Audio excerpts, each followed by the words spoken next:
రెడీయా బాబు నాదా ఇది దెబ్బతో మీ ఛానల్ పెరిగిపోతాయి. ఇది ఒక తాలింపు లేని పులిహోర. గుత్తి వంకాయ కూరలో గుత్తి ఎలా లేకపోతే ఉత్తి తొడలతో కూర వండుతారు, సేమ్ అలాగే ఉంది.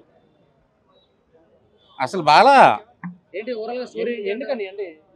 మణిరత్నం గారి మ్యాజిక్ పూర్తిగా డిసప్పాయింట్ చేశారు. ఆ మ్యాజిక్ లేదు, ఏమీ లేదు. సత్యనపల్లి సంతలోకి తీసుకెళ్లి సర్కస్, కోతి సర్కస్ చూపించాడు.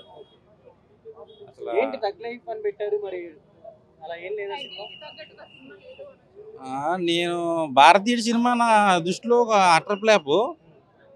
ఆ సినిమాని ఇంకో 10 సార్లు చూడొచ్చేమో, అలా ఉంది మరి నాకు ఈ సినిమా. నెగిటివ్గా చెప్తున్నాను అనుకోవద్దు, నిజంగానే సినిమా బాగాలేదు. కమల్ హాసన్ గారు కానీ మన సింబు గారు కానీ యాక్టింగ్ని నేను విమర్శించను. యాక్టింగ్ పరంగా ఓకే, డైరెక్షన్ బాగాలేదు, కథ చాలా ఓల్డ్, చాలా వీకు. ఈ టైప్ ఆఫ్ కథలతో వచ్చి హిట్ కొడదామంటే అస్సలు అవ్వదు. నీకు చిన్న చిన్న 2 కోట్లు 3 కోట్లు పెట్టి కోర్టు సినిమా లాంటివి వచ్చి 50 కోట్లు 60 కోట్లు కొట్టుకుపోతుంటే, నువ్వు 50-60 కోట్లు పెట్టి ఇంత భారీ బడ్జెట్ అంత పెద్ద పెద్ద హీరోలను పెట్టుకుని ఇలాంటి సినిమాలు తీస్తే వర్కౌట్ అవ్వదు. మామూలుగా కాదు.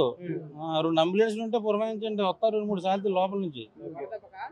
బోరింగ్ గా ఏమైనా ఉందా సినిమా? అంటే ఫస్ట్ నుంచి లాస్ట్ దాకా బోరింగే. ఒక ఎలివేషన్ సీన్ లేదు, ఒక తప్పట్లు కొట్టే షాట్ లేదు. త్రిశాన్ని పెట్టారు, ఎందుకు పెట్టారో తెలీదు. ఒక పాట ఉంటది బాసు, ఒక సాంగ్ ఉంది, పచ్చవెన్నె పువ్వా. వద్దులే, నేను అనకూడదు కానీ దానిలాగా ఉంది అది. త్రిష డొల్లా. ఆ అమ్మాయి ఒక వ్యాంప్ క్యారెక్టర్ చేసింది, కానీ చూసినంత చెప్పి నాకు నవ్వు వచ్చింది. ఆయన ఇప్పటికైనా ఈ సినిమాలు మానేస్తే కొన్ని రోజులు ప్రొడ్యూసర్ డబ్బులు మిగులుతాయి. నిజంగా చెప్తున్నా.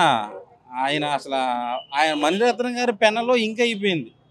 అయినా సరే ఆ రాయిని పెన్నుతోనే రాసి రాసి రాసి రాసి ఇలా జనాల మీద వదిలితే ఇలాగే జరుగుతాయి.